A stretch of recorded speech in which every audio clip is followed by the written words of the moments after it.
friends. This is Colleen. And this is Margaret.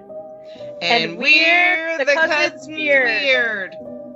We're not together because I am going to be traveling this week and we're recording so that we have this episode ready for you. So we're virtually recording on the same day we recorded our other episode, but that's okay. So this is Terrible Trend 17. Woohoo! Excited about it. Me too. So I decided to do, I love my Victorian era. I talk about it a lot. It's my favorite time. They were into weird shit then, and I like it. So death was a huge part of the era because, children had the highest mortality rate. 3 out of 20 would die before they were 1. Yikes. And those that made it into adulthood only lived to be around 42. So death was a constant part of life. Like children were dying left and right. Women were consumption and tuberculosis. Isn't that the same thing? No, is that different? It's the same thing. It's the same thing. That's what I thought. Consumption gotcha. Your green wallpaper gotcha. You're getting killed left and right. Your dress. And your dress killed you, caught on fire. Your corset, your makeup. Like everything was out to get you. So they were kind of obsessed with death because it was a huge, literally giant part of their every constant thing in their life. When Prince Albert died and Queen Victoria, she ended up dressing in black for her whole rest of her life. She mourned from the time he died. She very rarely would see her after the first couple years, maybe gray, but never anything other than that. Her style led to people wanting to adopt it and to their mourning practices. So they were kind of following in her suit of how to mourn. And then they started adding some other expectations onto that for a mourning period. Okay. And this episode could be a 2-parter because there was a lot more I did not add, so I might do more at some other time. But mourning clothes were an outward expression of how you feel on the inside. You're supposed to be showing your grief. You can't wear bright colors and happiness when you're grieving. Wow. So, and of course, as usual, the rules are super strict for women because, women, everything. We have the rules that are strictest. But they had to wear a deep black and it had to be matte. So it couldn't be a reflective material or anything because that would be too happy, I guess. Yes, too shiny. You can't have shiny. No shiny. And they would often have their clothing would be trimmed in black crepe. So they would have a lot of ruffly trim on these black matte dresses. And they weren't allowed to wear any kind of jewelry or any kind of ornamentation on their dresses. And if they were to wear jewelry, it had to be jet black. So there was no ornate things on their clothing. And women were expected to wear, if they were widows, were expected to wear a silk mourning veil or widow's cap during that time. And after a specific amount of time, they could move to half mourning, where they could add gray and lavender to their wardrobe. It was like 6 months, I think, wasn't it? Well, it depended on who died and who your relationship to them was. And we're going to talk a little bit about the differences there. Okay. Men's fashion requirements obviously were much more simple because men are simple, but they had to wear dark suits, which was not unusual. They were wearing them anyway, and with black gloves, and they'd have dark hat bands or cravats on, which were like the Hugh Hefner. Yes, the cravat. Thing. Yeah, cravat. Cravats. I like cravats. Sounds fancy, Margaret. Yes. Young children were expected to wear mourning clothes.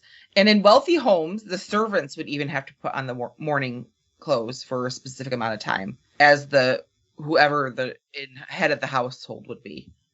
Yeah. So there were a prescribed set of social rules when it came to mourning and funerals and things like that you had to follow. And there were a ton of books and articles that went over the etiquette of funerals. One of them was called Castle's Household Guide. And women were basically in charge of knowing these rules and what you had to do when you were going to go into mourning. So they needed to know this stuff. It was very important. You didn't want to piss people off and not mourn correctly. Right.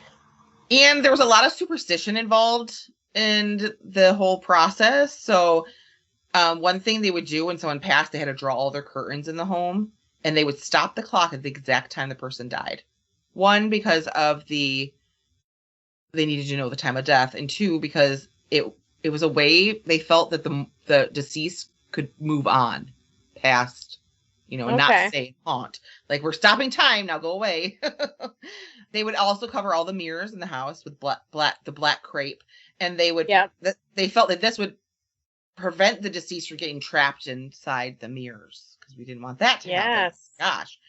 And they also believed that if you saw your reflection in a mirror in a home where someone just died, you would be next. So no one wanted to see themselves. So they cover those mirrors up. I don't want to see myself in a mirror after that. And then if there was family pictures, they had to be placed face down, because they believed that the spirit of the one that passed could possess the relative in the picture. So you had to... That is some morbid shit. Yeah. They were morbid in the Victorian. That's why I love it. Yeah. If people died, a lot of people, like several in one family, like a few people, anyone entering the home had to wear a black ribbon. That would prevent death from spreading to anyone else. Even the dog and chickens on the home had to wear the black ribbon. Oh my God. You catch the chickens and tie a black ribbon on them? Yeah, just catch the chickens and tie a black ribbon. Oh my God. When children passed, which happened very often in that time period, they had some creepy customs. One is they would photograph them because they wanted to be able to remember them by, and they have enough time, and that was something they would do. And another, more wealthy families would commission a mourning or grave doll to be created. They're basically wax effigies dressed in the child's clothing, and they would use pieces of the child's hair in it. And they put them in this small casket. And some would be left on the grave of the child, but other people would keep them in their home as like a mourning thing where they could look at it, which is like a death mask, kind of. Kind of, but it's a doll that you could pick up if you wanted to. I don't like it. They used to also make dolls with the child's hair. Yeah, that's what I said. They had the hair. Yeah. Yeah. So there's that. I don't like that. Yeah, I don't like it either. And like I saw pictures of it, and like it's this creepy freaking doll and a coffin, and they're gonna cover the family portraits so they don't get possessed. But they're gonna make this creepy ass doll. Yeah. You don't think that if you're using the hair of your kid, that's gonna get possessed? Yeah, your spirit of your dead child's gonna go into that doll. That doll's walking around, and you know what I feel about dolls that are possessed or puppets. I don't like them; they're terrifying. Yep.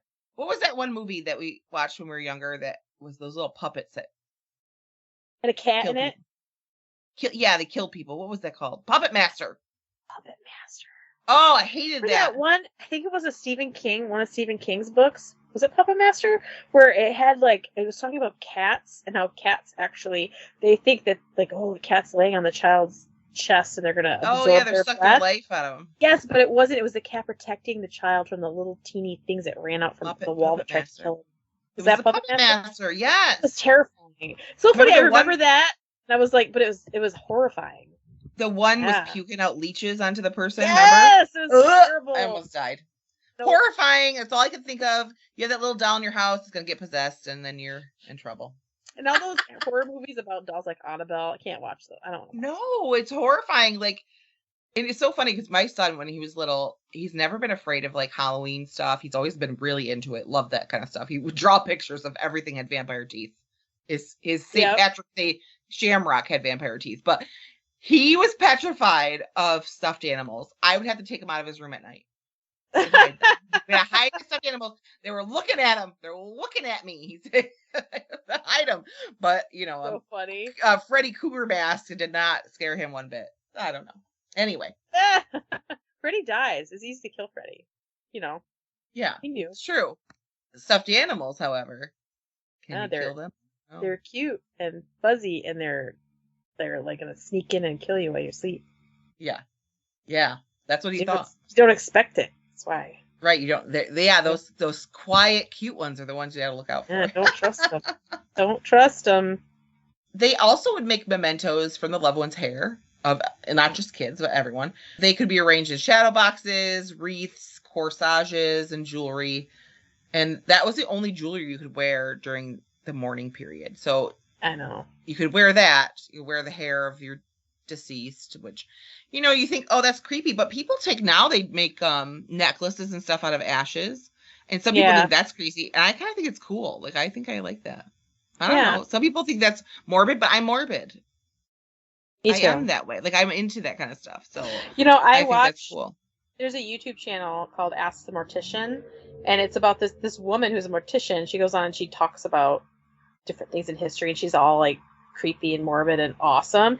And she said that even though she's a mortician, she embalms bodies as her profession. When she died, she said she wants to be eaten by animals. And I'm like, that sounds terrible. But in the way that she's doing it, there's a man, because you can't do it in the United States. It's illegal. Oh. You can't just have your body thrown out for animals to eat. Right. Or, this man says that you take your loved one's ashes and you give them to him, and he makes a feed puck, basically, with different grains and seeds and molasses, and then he stirs your loved one's ashes into it, and he presses it, and he puts it out into the woods, and the animals eat it.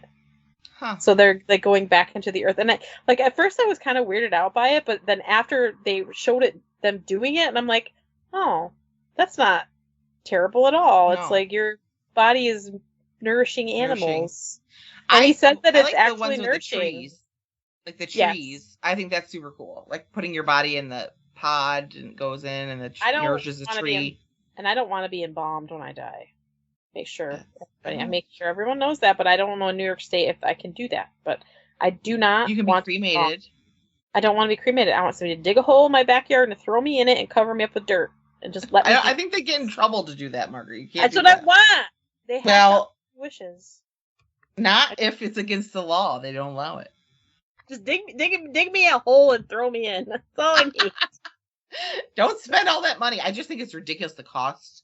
Oh, it's stupid. Of the funeral is so ridiculous. The cost of a casket. Why can't we just put people in wooden coffins like we used to, and they just deteriorate and go away? Everything just disappears. Or a recycled cardboard box. Yeah. I'm just gonna with flower seeds in it or tree seeds, and then you'll grow into something. I think that's I am all for that, because I just don't understand it. Mortuary society doesn't want that. No. Then they're not getting your money. Because that's what people would do if they didn't have money. Instead of taking out a loan to bury their loved one, they would just throw them in the ground. Yeah, exactly. They don't like that. It's like, no. That's what we should have school for, to be a mortician. No. Seriously. Cool. Queen Victoria actually wore a locket that had Prince Albert's picture and his hair in it that she wore for the rest of her life once he passed away. Hair creeps me out when it's not attached to someone's head, so I don't want hair. But I can see why people would do it. Like, I have Griffin's baby hair still in a little frame for his first haircut. Like, I have it on my shelf. So I guess I mean, he's not dead. He's alive, walking around. But, we have weird customs that we do. Yeah. Another thing that they liked was they would photograph themselves in deep mourning. So it was a thing, like, to look real sad, and you have your picture taken during that time with your black on.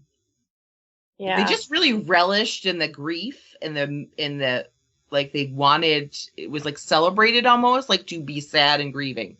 Like, I'm a widow. It was like, oh. So women had to mourn 2 years. A widow.